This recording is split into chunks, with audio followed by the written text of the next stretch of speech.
Hey guys, what's up? Today we're talking about the True Spec Khaki, BDU, and even ACU pants and tops here.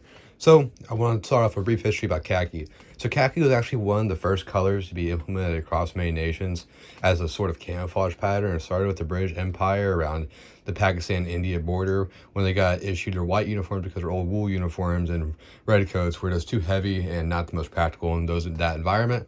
So they got the white uniforms and soldiers, or I don't even know what to call them, fucking British Empire colonists, I guess, dyed their uniforms or white uniforms of like mulberry juice and like mud, curry powder even, and then made it into sort of khaki color. And then the French also adopted the same thing, and Britain and even Germany, and then in Africa and the entire, all that, the colonial and World War II, khaki became one of the first ever camouflage patterns. But with the early African pants, even in the 19th century, it was already being implemented. And a U.S. example of a khaki uniform of that period is the Spanish-American War chinos. But that's basically a basic history about khaki. Is that khaki as a military-esque color has been around for a minute, and it was one of the first colors. Even before like Ranger or Olive Drab, there was khaki. So that's cool. All right, so True Spec, BDU, top here, BDU pants, and also another BDU pants, and then these are the ACU pants. So I want to talk about where I got this first. So I got this first one, I think, from like a seller called Shell Marks for I think $20. And this is actually police surplus. You guys don't know, if you guys ever find like bulk True Spec or even like Rothco BDUs in bulk and they're used, it's very likely that they're like police surplus, security surplus, or something like that. So this is police surplus. Here we have where the pen was. There's an ink stain, bleeds through both sides. But you have a department patch, like for officer here, and then on the side, another department patch for whatever. So I think this is like the police badge, and then here is like the department badge. And you see glue and threads there. And you have a place for name tape on both sides, it looked like. Some wear in here and there. On the other side, you have a place for the American flag. So I don't know if it's like for corrections officers or what it was for, but has been used and was some police surplus, so that's cool. On the tag here, we have 65% polyester, 5% cotton, Marinette, Georgia, assembled in Honduras, just like everything else here. This is normal BDU. Very nice quality. I'll put it on later in the video, but overall, the stitch quality is pretty good. Nothing too bad about it. It's very, very nice. Collar's good. True Spec tag by Atlantico, professional grade, and large regular, and then there's faded.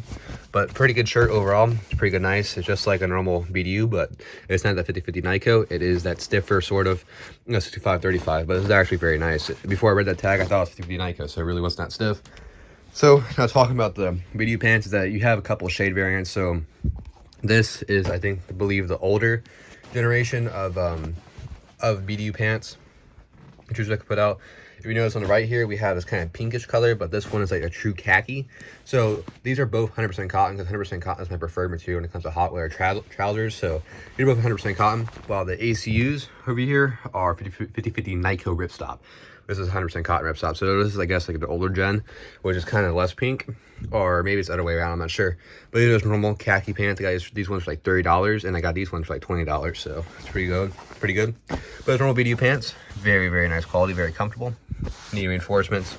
Two side cargo pockets, can fit a lot in there. Two side pockets lined with a softer twill. Two back pockets like usual. And these ones are, as you can see, 100% cotton. Gives your label there. And numbers, medium regular, and assembled in Honduras. I don't know, these are police surplus, but I heavily doubt it. Those normal BDU pants, very, very nice, very good quality. And overall, very nice pants. Again, very nice pants, same exact thing. True Spec by Atlantico. These ones are medium regular, same information on the tag, and 100% cotton, as you guys can see. So I think this tag is different. On this one, it's like a different font than this one. So I don't know if you guys can see that, but that is kind of different. So this one is like one thing, you guys can see. True Spec's like one thing, and then you have this one where it's like True Spec with a hyphen. So I'm guessing these ones are older ones, but I'm not sure. So khaki's always been a cool color, but you can see there's a shade variant. So these are, I guess, the newer gen of khaki uniforms. You can see these are almost matching the same color, and it's a kind of a pinkish khaki. So there is that. So the older generation is that kind of more beige khaki, while the newer generation, I believe, is this kind of like pinkish color khaki. So very nice. These are just normal ACU pants. These are the early generation of ACU pants. So these are actually, everything's Velcro. So it's kind of shitty, but Velcro on the side IFAC pocket or whatever. Velcro down here for, it's like khaki Velcro. For knee pads, and then Velcro on the pocket, of course, which sucks. And you have the drawstring on the bottom. Very nice. This one has the True Spec tag ripped out. I believe these are also police surplus. There was a little hole on the bottom of one of these pant legs. And it was just, that was basically the only damage. I got these for like $17 or $18, but that was the only damage on them. But still, overall, very good pants. By Lantco, and this one, that's what it says here on the tag, medium regular.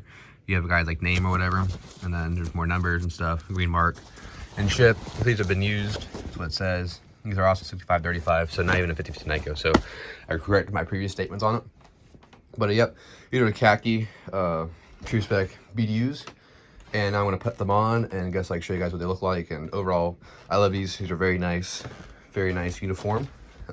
Khaki is pretty cool, but all this is all under $100, which is very nice. So pretty cheap and practical option. I got this mainly because I had a a sudden interest in like solid color loadout. So I have like a solid green loadout that I want to put together. I have like a solid black loadout, and now I would have a solid khaki loadout. But unfortunately, when I tried to order a solid tan or khaki patrol cap from Sergeant Troy's on eBay, they are apparently sold out, even though it said that they weren't sold out. So I ended up just substituting for a black patrol cap, which made me complete my black BDU set. So that's all right. But in place of it, I have a DCU patrol cap, so it's all right. But yep, these are just normal BDUs, very nice quality. And yep, I'll put this on and talk about it. All right, guys, so here we have the True Spec khaki BDUs on. You guys can see it's very nice.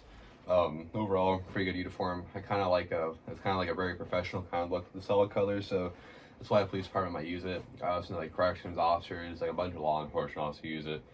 But like the BDU cut is more of a functional cut for more of a field operation, so I can imagine even like contractors using it. But overall, most True Spec BDUs, when people are buying them, unless like you're like a recreational, like, oh, these can be really great work shirts. Like this is what the eBay listing said. And this is a really cheap, like $20 for a good work shirt. I definitely do agree with that. So even if the original purpose for the BDU was like to aid like a police officer or another individual with like whatever law enforcement work they're doing, you can definitely still use khaki BDUs for like a work shirt, painting, or whatever. So if you guys ever find True Spec BDUs for cheap, definitely pick them up.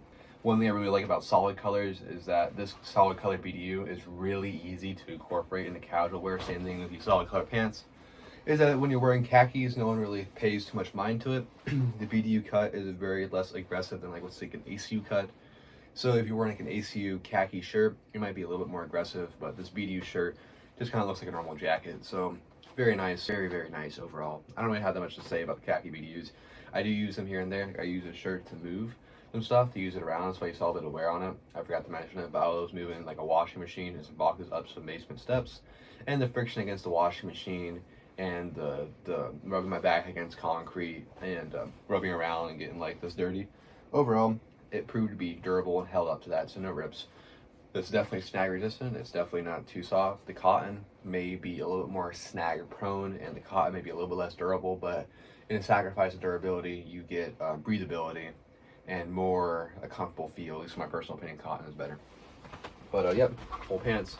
Velcro sucks. This is a normal ACU Velcro cargo pocket thing. Nothing too bad about that, but overall, very nice look. I made like a little airsoft kit that kind of like looked like, I guess, like a corrections officer's, because like I remember like watching like Beyond Scared Straight sometimes. There's that one like one time they brought it into the prison, and there's like that guy in like ACUs like running up the ramp, following that one kid, like, you know, UCP pants. So some government bodies and local, state, county, like a local jail bodies did use surplus ACUs to make their like SWAT or quick reaction forces in the prison riot control have a more uniform look or more militaristic look. But of course, that's now frowned upon to have your force look a bit more militaristic, so it's kind of fallen out of style. But the khaki, during the early 2000s, 90s, like the black BDUs, solid colors were not uncommon to see in most American police departments when it came to responsive like units like SWAT. So like, let's say like in a place like South Texas, or not South Texas, but like Texas, or more an arid environment, you may see like a khaki BDU being used by like a SWAT team perhaps. or like, yeah, like sheriff, sheriff. But like, if you go like more north, let's say, you might be using like olive green. Like I know they're really popular color palette right now for most SWAT teams. Is I've seen, and I really like how it looks, is they use like a range of green. That's very popular. I think they get that kind of like from European police organizations, because that's kind of like a cool thing in police departments. Some police departments like SWAT, I'm more so talking about SWAT, they try and go for a more European look at times, and are kind of harkens back, because I think the aid to good SWAT teams look badass. So I really do like SWAT teams that, you know, going with the deltoid protectors and everything, the helmet. I love Ranger Green. Really, really nice look. I like the big ass police on it. It just looks pretty fucking sweet. But khakis, you can still get that look, but of course, do not impersonate a police officer if you're trying to get this, because that's not the point of it. But overall, very functional garment. So I don't really think I have to put on the cotton BDUs, but they look like very, very nice. Very, very cool cotton BDUs. Here's a patrol cap. And then here's some Atlas gear. Let's say this is this is an early 2000s, really poor police department like kit here. You have Atlas gear, so this can be an example of a recreational kit. So I know hunting season right now, I'm filming in middle of November, so I know hunting season is coming around. So a khaki is very, these are just like, if you find true spec BDUs for a good price, I definitely buy them, because they are very functional and good pieces of clothing for recreational use. So if you take your deer hunting, you know, a pair of khaki BDUs, pretty cheap, okay camouflage effect during like, you know, that middle of fall kind of like dead foliage, you know, tall dried grass this could blend into. But you know, wearing a high vis vest anyways over it, so it's kind of gonna be whatever. But I still do think if you guys are on the market for true spec khaki BDUs, try not to spend more than $20 per article of clothing. Try to spend under 50 for a set, because that's really where the true spec khaki BDUs shine, is with that secondhand cheap market, and that's why I got mine personally. So this is going to aid me as being a work shirt for many, many years, and I just want to share that information with you guys. So I hope you guys found this video a little more informative, and just remember that khaki was one of the first ever camouflage patterns or camouflage drab colors that ever be implemented across the world. So maybe that could be cool information for you guys, but enough rambling, guys. Sorry. So have a wonderful day, and goodbye.